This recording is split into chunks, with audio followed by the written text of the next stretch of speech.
अगर आप इन सब चीज़ों को फॉलो करोगे तो इंशाल्लाह आप लोग भी इंटर के अंदर 1060 प्लस से ज़्यादा नंबर ला सकते हो। ठीक है, आपको रोकने वाला कोई भी नहीं है, सिर्फ आप खुद है।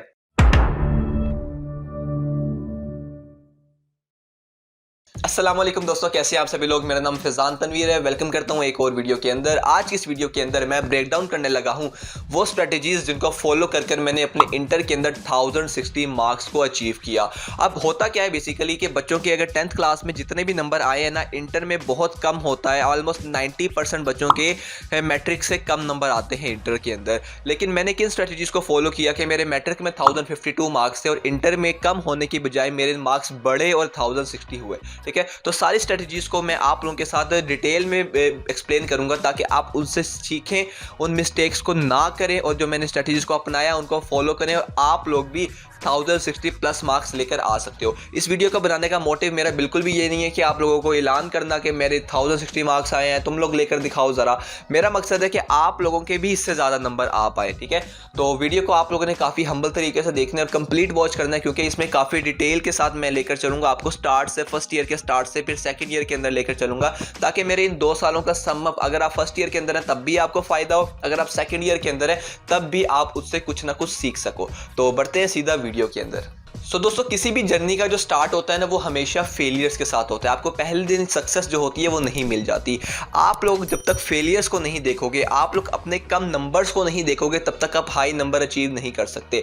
अब बात बिल्कुल यहाँ पर सादी सी है कि जब हम मैट्रिक के अंदर थे तो 1052 मार्क्स लेकर जब मैं इंटर के अंदर आया, ठीक है, फर्स्ट ईयर के अंदर, तो एक ओवर कॉन्फिडेंस का जो कीड़ा होता है वो दिमाग में हर टाइम चल रहा था कि यार ये तो आसान है, ये तो हम कर लेंगे, ये चीज़ें तो हमने 9th के अंदर भी की हैं, 10th के अंदर भी की हैं, बस थोड़ा सा एडवांस ही तो है, ये तो बहुत आसानी से हम लोग कर सकते हैं। तो वही चीज़ मेरे माइंड के अंदर भी चलती गई। और अगर आप लोग फर्स्ट ईयर के अंदर मौजूद है तो मैंने एक वीडियो बनाई है जिसके अंदर मैंने आपको बताया है कि आपने फर्स्ट ईयर के अंदर कौन सी ऐसी मिस्टेक्स को नहीं करना है। ठीक है, जो कि आप लोगों को एक चैप्टर की समरी मैंने बताई है, वो आपने वीडियो लाजमी देखनी है ताकि आपको पता चले कि आप लोगों को फर्स्ट ईयर के अंदर कैसे, या कॉलेज के अंदर कैसे बच्चे ज़्यादा फेल होते हैं। ठीक है, तो वो वीडियो आप लाजमी से देखिएगा, डिस्क्रिप्शन के अंदर भी मौजूद है, आई बटन पर भी उसका लिंक मैं दे दूंगा। दूसरी बात अब ये करते हैं कि जब हम लोग फर्स्ट ईयर के अंदर आए तो अब स्टार्टिंग के अंदर तो बहुत ज़्यादा आराम से चीज़ें चल रही थी, क्योंकि हर चीज़ हमने पढ़ी हुई थी। ठीक है, चैप्टर क्योंकि हर बुक का जो चैप्टर था वो हमने आता था तकरीबन। ठीक है, थोड़ा थोड़ा बस ये था कि एडवांसमेंट थी। तो उससे क्या हुआ, हम लोगों ने पढ़ाई को थोड़ा सा कम कर दिया। ठीक है, कॉलेज के अंदर आए, कॉलेज को तो एक्सप्लोर करना है, दोस्त भी बनाने हैं, बात भी करनी है, एक्सप्लोरेशन भी करनी है, जिसकी वजह से हमने पढ़ाई को थोड़ा सा साइड पर कर दिया। और ये मैं अपनी रियल लाइफ स्टोरी बता रहा हूँ, ठीक है, ताकि आप लोग इससे चीज़ें सीख सको और आप लोग अगर ऐसी गलती कर रहे हो तो आप उससे बच सको।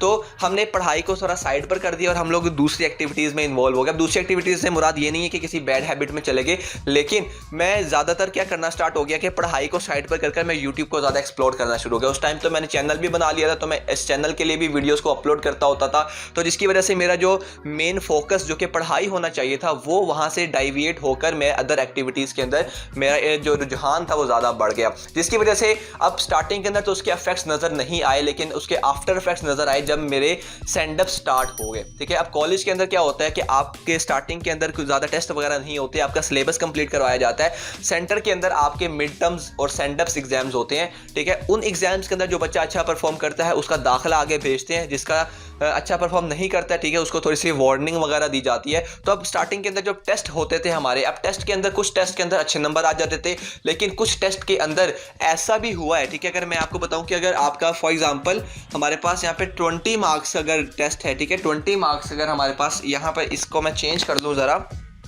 अगर 20 मार्क्स का हमारे पास कोई भी टेस्ट हुआ है, ठीक है, तो कम मुश्किल से अगर पासिंग मार्क्स इसके 7 है ना फॉर एग्जांपल, तो मेरे 8 नंबर भी आए।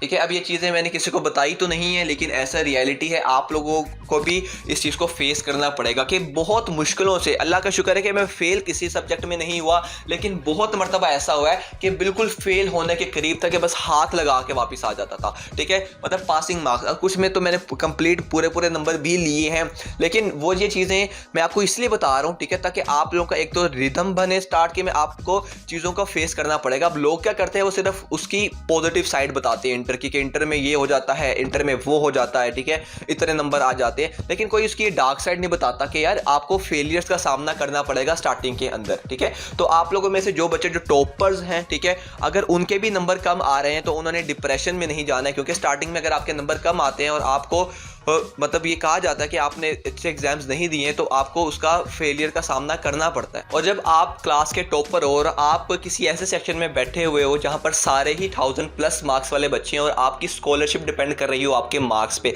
अगर तब आपके ऐसे मार्क्स आ रहे हैं तो एक अलग सा एक दिमाग में डिप्रेशन, एक टेंशन होती है कि यार हमारी स्कॉलरशिप कहीं ना ख़राब हो जाए या स्कॉलरशिप हमें मतलब कैंसिल ना हो जाए, क्योंकि वो सारी चीज़ें आपके मार्क्स पर डिपेंड कर रही होती हैं, ठीक है। तो एक अजीब सी यहाँ पर डिप्रेशन की सिचुएशन आती होती है खासतौर पर टॉपर्स के लिए, क्योंकि जो बच्चे फुल फीस देकर पढ़ रहे हैं उनको इस चीज़ की टेंशन नहीं होती, ठीक है, उनके मार्क्स कम आ भी जाए, उन्होंने पूरी फीस दी हुई है। लेकिन जिनकी फीस ये 30% उन्होंने दे रहे हैं या 50% दे रहे हैं या बिल्कुल फ्री में पढ़ रहे हैं, उनके लिए बहुत ज़्यादा सरदर्द होती है अगर कम नंबर आ जाते हैं, ठीक है। तो यहाँ पर डिसहार्ट होने का बहुत ज़्यादा चांस होता है कि बच्चे बिल्कुल पढ़ाई को मतलब उससे अपना दिमाग बिल्कुल उल्टा देते हैं, ठीक है। तो यहाँ पर इन चीज़ों का आपने ख्याल रखना है कि जो ये टाइम होता है ये बहुत टेम्पोरेरी सा होता है, ठीक है।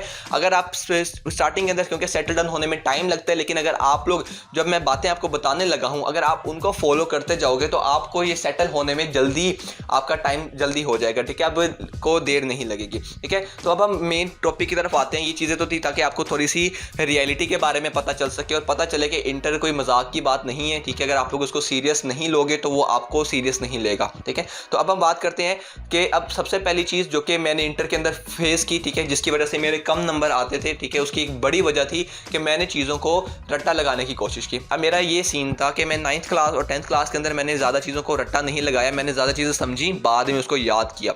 लेकिन इंटर के अंदर क्या था, अब क्योंकि कॉन्सेप्ट्स काफ़ी ज़्यादा थे तो अब उसको समझना तो एक अलग साइंस है, ठीक है। मैंने सोचा कि चलो उसको याद कर देखते हैं, क्योंकि मेरे माइंड में ना एक छोटी सी चीज़ थी कि जो रट्टा लगा कर याद करता है ना उसके ज़्यादा नंबर आ जाते हैं, ठीक है। मेरे 1052 आए क्योंकि मैंने शायद समझा है, याद कम किया है। अगर मैं इसको ज़्यादा अच्छी तरह याद कर लेता तो शायद मेरे और ज़्यादा नंबर आ जाते, ठीक है। तो इस चीज़ को मैंने अप्लाई करना, क्योंकि अब मैंने मेरी एक पर्सनल हैबिट ये है कि मैं चीज़ों को बार बार एक्सपेरिमेंट करता रहता हूँ। स्टूडेंट लाइफ के अंदर मैंने बहुत ज़्यादा मरतबा ऐसा किया है कि मुझे कोई चीज़ अगर लग रही है ना कि यार इसका क्या साइड इफेक्ट हो सकता है, मैं उस चीज़ को फ़ौरन से एक्सपेरिमेंट कर देता था, बेशक वो मेरे स्टूडेंट लाइफ के अंदर टेस्ट हो रहे हैं, एग्जाम्स चल रहे हैं, कुछ भी हो रहा है, ठीक है। तो अब मैंने एक्सपेरिमेंट किया, मैंने कहा चलो यार अब इसको ना याद कर करते हैं, थोड़ा रट्टे लगाने वाला सीन करते हैं, ताकि पता तो चले कि इसमें कितनी सच्चाई है और क्या ये वाकई ऐसा काम हो सकता है या नहीं हो सकता। तो मैंने तो चीज़ों को याद करना स्टार्ट किया। अब समझता मैं नहीं था, क्योंकि मैं ये समझता था कि यार मैं इसको याद कर लूँगा, ठीक है। और जब मैं याद कर तो लेता था टेम्पोरेरी तौर पर, तो वो याद हो जाता था क्योंकि रट्टा लगाया होता था, लेकिन जैसे ही पेपर करीब आता था, सवाल थोड़ा सा सर ने चेंज करके देना, वहीं पर फारिग, ठीक है, वहीं पर माइंड ब्लैंक, समझ नहीं आता था इसमें क्या लिखना है, तो इस वजह से जो नंबर थे वो कम आते थे। तो जब रट्टे वाला सारा मैंने सीन गुजारा तब मुझे समझ आ गई कि यार रट्टे से काम नहीं चलने वाला इंटर के अंदर। हाँ, मैट्रिक के अंदर आप कह सकते हैं कि यार रट्टा लगा लो तो काम चल जाता है, क्योंकि सिलेबस कम होता है, कॉन्सेप्चुअल चीज़ें ज़्यादा नहीं होती, लेकिन इंटर के अंदर कॉन्सेप्चुअल चीज़ें क्योंकि ज़्यादा होती हैं तो आपका यहाँ पर रट्टा काम नहीं आएगा, आपका जो कॉन्सेप्ट है वो काम आएगा, आपको टॉपिक का कितना पता है, ठीक है, कहाँ ये रियल लाइफ में अप्लाई हो रहा है और कैसे कैसे हो रहा है, ठीक है। अगर आपको ये चीज़ें पता होंगी तो आप इंटर के अंदर अच्छे तरीके से सर्वाइव कर सकोगे, नहीं तो इतने नंबर तो आप इंतजार कर ही रहे हैं। तो आप लोगों ने क्या करना है, आप लोगों ने भी रट्टा यहाँ पर लगाने से बहुत ज़्यादा परहेज़ करना है। जितना आप लोग रट्टा लगाओगे आपको चीज़ें उतनी कम टाइम के लिए याद होंगी, ठीक है। और जब कॉन्सेप्चुअल हल्का सा भी उन्होंने पूछ लिया तो आपको वहाँ पे आपके नंबर कम हो सकते हैं, ठीक है। आगे चीज़ जो आप लोगों ने करनी है, अब रट्टा नहीं लगाना तो भैया क्या करना है, अगला अगर रट्टा नहीं लगाना है तो फिर हमने क्या करना है, अपने कॉन्सेप्ट्स को क्लियर करना है, ठीक है। कॉन्सेप्ट्स जो है हमारे, अब कॉन्सेप्ट जो होते हैं ना ये हर सब्जेक्ट के वेरी करते हैं, ठीक है, सब्जेक्ट टू सब्जेक्ट ये डिफरेंट होते हैं, ठीक है। अगर हम साइंसेस के सब्जेक्ट्स की बात करें तो साइंसेस के सब्जेक्ट्स में इंटर में क्या होता है, इंटर में ज़्यादातर थ्योरी नहीं होती, ज़्यादातर हमारे पास वहाँ पर डेरिवेशंस होती हैं, ठीक है। आप लोगों ने अभी तक ये देख लिया होगा, जो बच्चे अभी इंटर जिन्होंने पढ़ लिया, कि डेरिवेशंस काफ़ी ज़्यादा होती हैं इंटर के अंदर, ठीक है। अब डेरिवेशंस क्योंकि मैथमेटिकल होती हैं तो आप लोगों ने क्या करना है, आप लोगों ने एक मरतबा उसकी थ्योरी पढ़ ली, थोड़ी सी आपको समझ आ गई कि अच्छा रियल लाइफ में अप्लाई कैसे हो रही है। उसके बाद आपने डेरिवेशंस की करनी है खूब सारी प्रैक्टिस, ठीक है, क्या करना है, बहुत ज़्यादा प्रैक्टिस करनी है डेरिवेशंस की। अगर आप लोग ये करोगे ना कि चलो मैं डेरिवेशन को याद कर लेता हूँ और आप लोगों ने एक बार लिख ली तो आपको समझ आकर लगा कि यार ये तो याद हो गई है मुझे, इसका मतलब है आपके साथ फ्रॉड हो गया, ठीक है, आपके माइंड की तरफ से, ठीक है। आपने डेरिवेशंस को जितनी प्रैक्टिस करोगे आपको उतनी ज़्यादा देर तक याद रहेंगे। अगर आप उसको याद करने की कोशिश करोगे तो फिर आपको ज़्यादा टाइम तक याद नहीं रहेंगे, भूल जाएंगे। और डेरिवेशंस का मसला ये होता है कि अगर एक पॉइंट पर भूली है ना और तो आगे सारी डेरिवेशन जो है वो उसी एक पॉइंट पर डिपेंड कर रही होती है, तो आपका इसका मतलब है कि आपको आगे वाला काम भी नहीं आ रहा होगा, ठीक है। तो अब साइंसेस के सब्जेक्ट्स में आपने डेरिवेशंस की ज़्यादा सारी प्रैक्टिस करनी है। इसके बाद अगर हम लोग उसकी बात करते हैं जो कि हमारे कंपल्सरी सब्जेक्ट्स हैं, जिस तरह हमारे पास कंपल्सरी जो सब्जेक्ट्स हैं इनका जो तरीका है कॉन्सेप्ट का वो थोड़ा सा डिफरेंट है। अब क्योंकि कंपल्सरी सब्जेक्ट है इसका मतलब है हम इसमें अपनी वर्डिंग लिख सकते हैं, क्रिएटिविटी कर सकते हैं। लेकिन अब इसमें मैंने जो चीज़ अपनाई वो ये थी कि जिस तरह हम उर्दू की बात करते हैं, उर्दू के अंदर जो तशरीहात वगैरह होती हैं अब वो काफ़ी ज़्यादा होती हैं, ठीक है। लेकिन हमने क्या किया, हमने कुछ ऐसे जो इजाफी इशार थे, ठीक है, जिसको हम इजाफी इशार बोलते हैं, वो कुछ ऐसे इशार थे जो कि मैंने कहा यार ये तो यूनिवर्सल है, ये हर एक में हम फिट कर सकते हैं, हर एक शेर में हम लोग लगा सकते हैं। तो मैंने उनको याद कर लिया, ठीक है, एक पेज पर लिख लिए सारे, और मैंने कहा यार जिस शेर में आएगा मैं ये वाला उठाकर, अब हाँ ये है कि मोस्ट रेलिवेंट लिखता होता था मैं, ये नहीं कि बात किसी और चीज़ की हो रही है और हम शेर किसी और चीज़ का लिख रहे हैं, ठीक है। तो बाकी चीज़ों को मैंने कहा कि यार इनके कॉन्सेप्ट्स ले लेते हैं, ठीक है, इनको ये देख लेते हैं कि इनको अटेम्प्ट कैसे करते हैं। फॉर एग्जांपल हम कोई खत कर रहे हैं, कोई दरख्वास्त कर रहे हैं, कोई ऐसे कर रहे हैं, तो उसको लिखने का कॉन्सेप्ट मैंने समझ लिया कि यार इसको लिखना कैसे है, क्या क्या मिस्टेक्स नहीं करनी है, और बाद में अपनी वर्डिंग स्टार्ट कर दी लिखना, ठीक है। हम लोग एक पेज डिसाइड कर लेते थे कि यार इस पेज से लेकर इस पेज तक करना है। वो चीज़ मैं वीडियो के आगे थोड़ा सा बताऊंगा क्योंकि वीडियो थोड़ी सी लंबी होगी, क्योंकि मैं हर एक छोटी से छोटी डिटेल आप लोगों को बताऊंगा जो कि आपको हेल्प करेगी। तो अब उसकी वीडियो बात हम थोड़ी वीडियो के आगे करेंगे पेपर अटेम्प्टेशन के बारे में। तो मैंने क्या किया, अगर इस्लामियात अगर है फर्स्ट ईयर के अंदर और पास स्टडीज सेकंड ईयर के अंदर, तो मैंने क्या किया उनकी हेडिंग्स को याद करना स्टार्ट कर दिया, ठीक है। अब क्योंकि इस्लामियात के अंदर आपने लॉन्ग क्वेश्चन के अंदर हेडिंग्स लिखनी होती हैं, तो मैंने हेडिंग्स को ज़्यादा फोकस करना स्टार्ट किया कि यार मुझे हेडिंग्स के नाम सारे याद हो जाए, ठीक है, बाकी मैं उसके अंदर अपनी वर्डिंग में लिख सकता हूँ। तो मैं ऐसे ही करता था, कोई भी लॉन्ग क्वेश्चन पढ़ते थे तो मैं एक पेज पर साइड पर जितनी भी हेडिंग्स होती थी जो बन सकती हैं या कोई नोट्स में मौजूद है वो सारी की सारी मैंने यहाँ पर एक साइड पर पेज पर लिखकर अपने खुद के साथ स्टेपल कर लेते कि ये जो टॉपिक है इसके साथ ये वाली हेडिंग्स है, उन हेडिंग्स को याद कर लेना। उसके साथ अगर कोई इशार हमारे पास कोई अगर आयत आ रही है, कोई हदीस का तर्जुमा आ रहा है, उसको याद कर लेना, और इस तरह हमारा एक लॉन्ग क्वेश्चन कंप्लीट हो जाता था। तो ये जो स्ट्रेटेजी थी ये मैंने अपने लिए अपनाई और मेरे लिए काफ़ी अच्छी काम की थी कंपल्सरी सब्जेक्ट्स के अंदर। इसके बाद मैंने जो अगली चीज़ पर ध्यान दिया, ठीक है, और ये चीज़ें तब तक एप्लीकेबल नहीं है जब तक आप इसको पेपर में लिख कर नहीं आते। तो मैंने इस चीज़ पर ध्यान दिया। अब मेरी बात आपने आसान सी अपने ज़हन में रखनी है कि चैनल मैंने बनाया था 10th क्लास के एग्ज़ाम्स के बाद, ठीक है, 2019 के अंदर, ठीक है। अब मेरा क्योंकि इस चैनल को बनाने का मकसद ये था कि मैं आपको प्रेजेंटेशन के बारे में बता सकूं, अटेम्प्टेशन के बारे में बता सकूं। तो अगर क्या होता कि अगर मेरी खुद की अटेम्प्टेशन ख़राब होती और मैं आपको फिर क्या चीज़ समझाता, ठीक है। तो इसी चीज़ को मद्देनज़र रखते हुए मैं डिफरेंट तरीक़ों के एक्सपेरिमेंट्स करता चला गया। मैं किसी सब्जेक्ट के अंदर किसी अलग तरीके से प्रेजेंटेशन करता, किसी अलग तरीके से पेपर को अटैम्प्ट करता, किसी दूसरे पेपर में किसी दूसरे। तो जो तरीका मुझे सबसे ज़्यादा हेल्प किया, सबसे ज़्यादा मुझे लगा कि यार ये तरीका वो है जो कि मेरे लिए भी हेल्पफुल है और आप लोगों के लिए भी हेल्पफुल होगा, उसको मैंने अडॉप्ट किया, ठीक है। अब पेपर अटेम्प्टेशन के अंदर फर्स्ट ऑफ ऑल हमने यहाँ पर बात कर ही ली है कि मैंने कोई भी सवाल करना होता था ना, कोई भी शॉर्ट क्वेश्चन है, ठीक है, उसकी मैं 2 हेडिंग्स लाजमी से बनाता था, ठीक है। 2 हेडिंग्स में जो मर्जी हो जाए, अगर कोई ऐसा शॉर्ट भी बन रहा है ना कि जिसकी कोई हेडिंग नहीं है, मैं तब भी उसकी हेडिंग बनाता था और 2 हेडिंग्स बनाता था। एक हेडिंग होती है हमारी उस डेफिनेशन की, ठीक है, जिसके अंदर हम क्या लिखते हैं, डेफिनेशन लिखते होते हैं, ठीक है। दूसरी हेडिंग में बनाता था किसी भी किस्म की कोई एग्जाम्पल है, ठीक है, एग्जाम्पल है, या इसके अलावा हम लोग ये कह सकते हैं कोई डेरिवेशन है, कोई फॉर्मूला है, ठीक है, कुछ भी है, कोई ऐसे यूनिट भी आ गया है, ठीक है। तो मतलब कि 2 हेडिंग्स लाजमी बनानी थी, क्योंकि ये तरीका मुझे सबसे ज़्यादा हेल्प किया और मैं बाद में पढ़ाता भी था तो मुझे थोड़ा आइडिया होना स्टार्ट हो गया कि यार ये चीज़ काम करती है, ठीक है। अगर हम सिर्फ एक ही क्वेश्चन को बस सीधा सा छाप कर आ जाते हैं ना, कोई दूसरी हेडिंग नहीं बनाते, तो एक तो वो थोड़ा सा रफ सा लगता है, दूसरा ये लगता है कि यार एग्जामिनर को ये लगता है कि यार बच्चे को चीज़ें पता नहीं थी, इसने बस याद करके ठोक दी हैं, ठीक है। लेकिन अगर आप 2 हेडिंग्स बनाओगे, ठीक है, दूसरी एग्जांपल की हो सकती है, ऐसे यूनिट की हो सकती है, फॉर्मूला की हो सकती है, किसी वैल्यू की हो सकती है, तो आपके लिए एक अच्छा इंप्रेशन पड़ता है एग्जामिनर के ऊपर, ठीक है। और अगर हम लोग कंपल्सरी सब्जेक्ट्स की बात करें तो कंपल्सरी सब्जेक्ट्स के अंदर मैंने अपने जो अब क्योंकि स्टार्टिंग के अंदर जो मेरी प्रेजेंटेशन थी वो बिल्कुल आप लोगों के जैसे ही थी, एक नॉर्मल प्रेजेंटेशन थी, ठीक है, ज़्यादा पता भी नहीं था। आहिस्ता आहिस्ता मैं सीखता गया, 9th में कुछ एक्सपेरिमेंट्स किए, 10th क्लास के अंदर कुछ एक्सपेरिमेंट्स किए, की है। फर्स्ट ईयर के अंदर मैंने अपनी जो प्रेजेंटेशन थी उसको बिल्कुल ही एक नया रुख दे दिया, ठीक है। बिल्कुल मैंने प्रोफेशनल तरीके से जो मैं आप लोगों को दिखाता होता हूँ अपनी उर्दू की प्रेजेंटेशन, मैंने वो स्टार्ट कर दी, ठीक है। यानी कि जो भी मैं लिखता था वो बिल्कुल एक प्रॉपर उर्दू फॉन्ट के अंदर, उर्दू स्टाइल के अंदर लिखता था, ठीक है। तो उस चीज़ को मैंने यहाँ पर अप्लाई किया। हेडिंग्स मैंने खूबसूरत बनाना स्टार्ट कर दी, ज़्यादा बनाना स्टार्ट कर दी। अगर हम इस्लामियात की बात करते हैं तो हर लॉन्ग क्वेश्चन के अंदर 15 से 20 हेडिंग्स लिखनी, ठीक है। अब इससे होता क्या है, उससे आपका जो टॉपिक होता है वो भी लंबा हो जाता है, ठीक है। एग्जामिनर को लगता है कि बच्चे को काफ़ी मटीरियल आता था, काफ़ी नॉलेज थी, तो वो एक अलग से ही एक उसके माइंड के अंदर एक इंप्रेशन आपके लिए क्रिएट हो जाता है, ठीक है, जो कि आपको हेल्प करता है अच्छे मार्क्स लाने के लिए, ठीक है। तो हेडिंग्स और इजाफी इशार का काफ़ी ज़्यादा इस्तेमाल करना स्टार्ट किया, यानी कि अपने पेपर को कॉम्प्रिहेंसिव किया। जहां पर आप मैट्रिक के अंदर ऐसे में आप 4 से 5 साइडें लिखते हो, वहां इंटर में आप 10 से 11 साइड्स लिख रहे होते हो, ठीक है। तो यानी कि मटेरियल की जो लेंथ होती है वो बढ़ जाती है, और अगर मटेरियल की क्वालिटी भी बढ़ जाएगी तो बहुत ज़्यादा अच्छा हो जाएगा। मैंने अपनी हैंड राइटिंग को भी इंटर के अंदर ज़्यादा अच्छा किया था, ताकि मैं ज़्यादा तेज़ी के साथ लिख सकूँ और ज़्यादा अच्छे तरीके से लिख सकूँ, ठीक है। अब यहाँ पर हैंड राइटिंग के हवाले से आपका काफ़ी ज़्यादा क्वेश्चन आ रहे हैं, ठीक है। मैं एक मतलब प्रॉपर एक देख रहा हूँ कि मैं कैसे आप लोगों के लिए डिटेल्ड वीडियो बनाऊँ। वो वीडियो जल्द इंशाल्लाह आपको इस चैनल पर देखने को मिलेगी, जिसमें मैं आपको बताऊंगा प्रेजेंटेशन के बारे में और हैंड राइटिंग के बारे में, स्पेशली कि आप हैंड राइटिंग को अच्छा और तेज कैसे कर सकते हो। देखो, जब आप इंटर में आ जाते हो ना, तो आपकी हैंड राइटिंग अच्छी होने से कोई फर्क नहीं पड़ता, ठीक है, क्योंकि बहुत से टॉपर्स ऐसे होते हैं जिनकी हैंड राइटिंग बहुत ही खराब होती है, पढ़ना भी मुश्किल हो जाता है। तो इससे ये तो हमें सबक देखने को मिलता है कि यार हैंड राइटिंग अच्छी होना इतना बड़ा पॉइंट नहीं है, लेकिन अगर हमारी हैंड राइटिंग तेज होगी,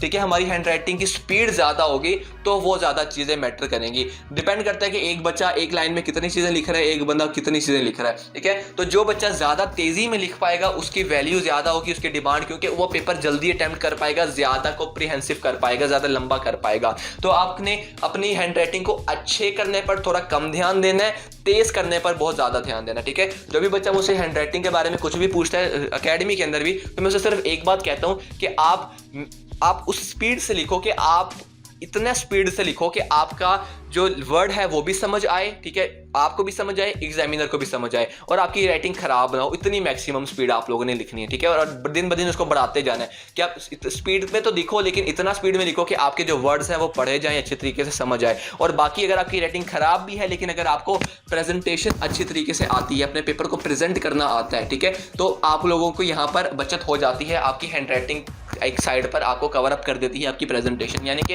अगर आपको मार्कर का यूज करना आता है, आपको मालूम है कहां पर मैंने हेडिंग देनी है, कहां पर मैंने अंडरलाइनिंग करनी है, कैसे पेपर को अटेम्प्ट करना है, ठीक है, तो आपकी प्रेजेंटेशन और हैंड राइटिंग मिक्सअप हो जाती है, और फिर इससे आपका पेपर ज्यादा खूबसूरत लगता है। देखिए, एक बच्चा है जो कि सिर्फ हैंड राइटिंग पर फोकस कर रहा है, वो प्यारी प्यारी हैंड राइटिंग कर रहा है, उसको मटेरियल उसने पूरा नहीं लिखा टाइम की वजह से, ठीक है। दूसरा बच्चा वो है जिसकी हैंड राइटिंग बिल्कुल ही खराब है, पढ़ी भी नहीं जाती, और वो सिर्फ मटेरियल पर फोकस कर रहा है। इन दोनों को उतने नंबर नहीं मिलेंगे जितनी इन्होंने मेहनत की होगी।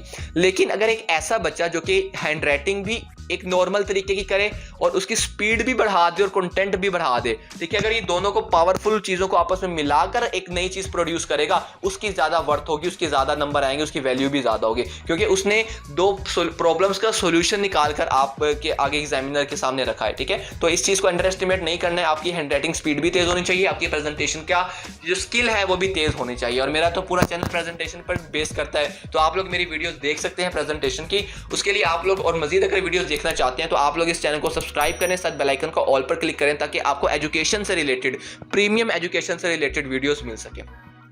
इसके बाद हम बात करते हैं अगली चीज़ के बारे में, जो कि है, हमने वैसे प्रेजेंटेशन की बात कर ही ली है। एक और चीज़ बताता चलूं कि 9th 10th के अंदर जो मेरी प्रेजेंटेशन थी उसको मैंने चेंज किया था थोड़ा सा फर्स्ट ईयर सेकंड ईयर के अंदर, ठीक है, बाकायदा एक लेवल अप कर दिया था मैंने। 9th 10th के अंदर जो मेरी प्रेजेंटेशन थी उससे अच्छी करने की कोशिश की थी मैंने इंटर के अंदर, और उसने मुझे वाकई बड़ा फ़ायदा पहुँचाया, क्योंकि अब मेरा पेपर बाकी बच्चों से थोड़ा अलग हट के नज़र आता था। और उसमें क्योंकि एग्जाम और टीचर बाकायदा मुझे मतलब खड़ा करके या मुझे खुद पॉइंट आउट करके अप्रिशिएट करते होते थे कि यार आपकी जो प्रेजेंटेशन है बहुत अच्छी प्रेजेंटेशन है, आपको पेपर अटेम्प्ट करने का तरीका बहुत अच्छा आता है, इन बच्चों को भी ज़रा बताओ, ठीक है। तो ऐसा होता है, अगर आपकी प्रेजेंटेशन अच्छी है तो आपको एक प्लस पॉइंट वैसे भी क्लास में मिल रहा होगा, और दूसरा पेपर्स के अंदर तो आपको वैसे ही आपका पेपर डिफरेंट लगेगा, तो एग्जामिनर की नज़रों में आएगा और उसके गुड पॉइंट्स में शामिल होगा, ठीक है। अगली चीज़ जो आप लोगों ने करनी है वो ये है कि प्रेजेंटेशन के साथ राइटिंग स्पीड, जैसा कि मैंने आपके साथ जिक्र किया, आपने अपनी राइटिंग स्पीड को बढ़ाना है, ठीक है, क्योंकि इंटर के अंदर जितनी राइटिंग स्पीड तेज़ होगी, जितना ज़्यादा और जितना जल्दी आप लिख पाओगे, उतना ज़्यादा आपके लिए हेल्प करेगी चीज़ें आप लोगों को एग्जाम में नंबर दिलवाने के लिए। ठीक है, अब यहाँ पर इंटर है, इंटर में क्योंकि मटेरियल ज़्यादा होगा तो आपको ज़्यादा लिखना पड़ेगा, टाइम उतना ही है। ठीक है, ये एक बड़ी एक समझ सकते हो कि कितनी एक मज़े की चीज़ है। ठीक है, बस कि आपके पास टाइम जो था वो मैट्रिक वाला ही है, लेकिन अब आपने उसका जो मटेरियल है, ठीक है, वो ज़्यादा लिख रहे हैं। ठीक है, ये हमारे पास मटेरियल आ गया। ठीक है, और ये हमारे पास टाइम आ गया। ठीक है, टाइम आपके पास मैट्रिक में क्या था, आपके पास मटेरियल भी इतना ही था। ठीक है, इतने टाइम था, इतने मटेरियल था, लेकिन अब आपके पास टाइम उतना ही है, लेकिन जो आपका मटेरियल है वो जो है वो बढ़ चुका है। ठीक है, तो अब आपको उस हिसाब से अपने आप को फोल्ड करना पड़ेगा, मोल्ड करना पड़ेगा। ठीक है, उसके बाद एक चीज़ जो कि मुझे लगता है कि यार ये मुझे बहुत हेल्प की थी अपने इंटर के अंदर, वो ये थी कि हर दिन नए से नए स्टेप की तरफ मूव करना, हर दिन अपने आप को इम्प्रूव करना। हर दिन का जो टेस्ट था, पिछले वाले टेस्ट से में जो गलतियां की थी उसको दोबारा ना रिपीट करना। ठीक है, ये चीज़ मुझे लगता है कि मुझे बहुत ज़्यादा हेल्प की मेरे पूरे फर्स्ट ईयर के जर्नी के अंदर भी और सेकंड ईयर की जर्नी के अंदर भी। अगर क्योंकि हमारा यही एक होना चाहिए हमारी कोशिश कि हमने जो अपने कल वाला जो हमारा था, ठीक है, सेल्फ था, उससे अगला एक अच्छा सेल्फ बनकर दिखाना है। ठीक है, तो आप लोगों ने भी इस चीज़ को फॉलो करना है कि आपके जो अगर पिछला टेस्ट में कोई गलती हो गई है, कोई बात नहीं, लेकिन आपका डिपेंड ये करता है कि आप अगले वाले टेस्ट में उस गलती को रिपीट करते हो कि नहीं। अगर तो आपने उस पुरानी वाली गलती को दोबारा रिपीट किया, इसका मतलब है आपके अंदर कोई इंप्रूवमेंट नहीं आई है। लेकिन अगर आपके माइंड में ये है कि यार ये वाली गलती मैंने लास्ट टाइम की थी, प्रेजेंटेशन में हो सकती है, स्पेलिंग्स में हो सकती है, आपको टॉपिक के बारे में समझ नहीं आई थी, तो आपने दोबारा अगले मर्तबा अगले टेस्ट के अंदर उस गलती को रिपीट नहीं करना है। ठीक है, तो फिर आप लोगों को अच्छा इंप्रूवमेंट, अच्छा रिजल्ट देखने को मिलेगा लाजमी के साथ। ठीक है, उसके बाद एक लास्ट चीज़ जो कि मुझे काफ़ी हेल्प की थी अपने इंटर के अंदर, वो ये थी कि हर अपने, जिस तरह मैंने आपको यहाँ पर बताया ना कि मैंने अपनी स्ट्रेटेजीज निकाली थी पेपर को अटेम्प्ट करने के लिए। मैंने किसी दूसरे की बात नहीं सुनी कि यार तुम ऐसे कर लो, तुम ऐसे कर लो, ऐसे कर लो। मैं एक छोटी सी एग्जांपल देता हूँ। हमारी क्लास में मैंने आपको जैसे कि बताया सारे बच्चे 1000+ वाले थे, तो इसका मतलब है सारे टॉपर्स थे, सारे अपने मैट्रिक के अंदर अच्छे नंबर लेकर आए थे। तो मैंने क्या करना स्टार्ट किया, मैंने हर बच्चे को, इंडिविजुअल बच्चे को देखकर, ठीक है, कि अच्छा ये बच्चा क्या करता है अपनी प्रेजेंटेशन के अंदर, इसके इतने नंबर क्यों आए हैं, क्या वजह है, इसके अंदर इतने नंबर कैसे आ पाए हैं। ठीक है, इसने क्या चीज ऐसी अनोखी की थी कि इसके नंबर अच्छे आ पाए। उन सब चीजों को देखकर, एनालाइज कर उनको मिक्स कर एक नई चीज बनाकर अपने लिए उसको रखा और अपने लिए उसको फॉलो किया। ठीक है, अब आपको मिलकर कुछ चीजें समझ आ रही हैं कि हर एक को देखा, उसकी गलतियों को देखा, उसके प्लस पॉइंट्स को देखा और उनसे एनालाइज कर उनको एक नई प्रोडक्ट, एक नई स्ट्रेटजी मैंने अपने लिए चूज की, अपने लिए बनाई और उसको मैंने फॉलो किया और उसने मुझे अच्छा रिटर्न दिया। ठीक है, अब यही चीजें, अब इसका मतलब है जो चीजें मैंने आपको बताई है ना, ये सिर्फ मेरी अपनी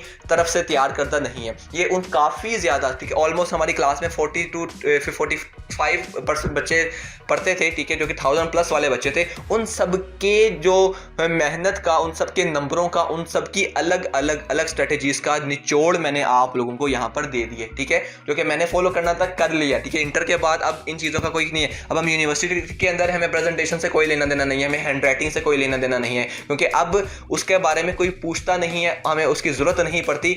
लेकिन इंटर के अंदर अभी भी प्रेजेंटेशन का वही रोल है, इंटर के अंदर अभी भी हैंड राइटिंग स्पीड का वही रोल है। अब हाँ, मैं मानता हूँ कि अब की मेरी प्रेजेंटेशन अगर मैं आज करने बैठूं तो वो थोड़ी सी खराब होगी मेरी फर्स्ट ईयर सेकंड ईयर की प्रेजेंटेशन से, क्योंकि मुझे 1 साल का गैप हो गया अपनी उर्दू की हैंड राइटिंग की हुई है। ठीक है, 1 साल हो गया मुझे प्रेजेंटेशन की वीडियो बनाए हुए। ठीक है, तो इसका मतलब ये है कि अब जब आप उससे अगर ब्रेक ले लेते हो प्रेजेंटेशन से, हैंड राइटिंग से, लिखने से, तो आप उस चीज में थोड़ा सा डाउन हो जाते हो। ठीक है, ये चीज आप बाद में कर सकते हो जब आप यूनिवर्सिटी के अंदर आओ, लेकिन अभी इंटर के अंदर आपको इन पर अच्छी खासी ग्रिप होनी चाहिए, प्रेजेंटेशन पर ग्रिप होनी चाहिए आपको। ये जो मैंने चीजें यहाँ पर बताई हैं, ठीक है, पेपर को अटेम्प्ट कैसे करना है, पेपर को प्रेजेंट कैसे करना है, फिर कॉन्सेप्ट को कैसे लेना है और उसके बाद हमने कैसे अप्लाई करना है उसको पेपर के अंदर, अगर आप इन सब चीजों को फॉलो करोगे तो इंशाल्लाह आप लोग भी इंटर के अंदर 1060+ से ज्यादा नंबर ला सकते हो। ठीक है, आपको रोकने वाला कोई भी नहीं है, सिर्फ आप खुद है। अगर आप चाहते हो कि आपके नंबर इतने आए तो आज से अभी से ही इन स्ट्रेटेजीज को फॉलो करो, इन स्ट्रेटेजीज पर अमल करो और अपने माइंड में लाजमी से रखना। और इनको कहीं अगर आप लिख लोगे, लिख कर अपने पेज के आगे, अपने टेबल के आगे रख लोगे, तो आपको हर टाइम याद रहेगा यार मैंने इन चीज़ों को फॉलो करना है। ठीक है, उम्मीद करता हूँ कि आपको आज की इस वीडियो से कुछ सीखने को मिला होगा। ये पूरी मेरी फर्स्ट ईयर सेकंड ईयर की जर्नी का जो पूरा एक निचोड़ मैंने आप लोगों को दिखा दिया, इस पूरी समरी मैंने आप लोगों को बता दी है।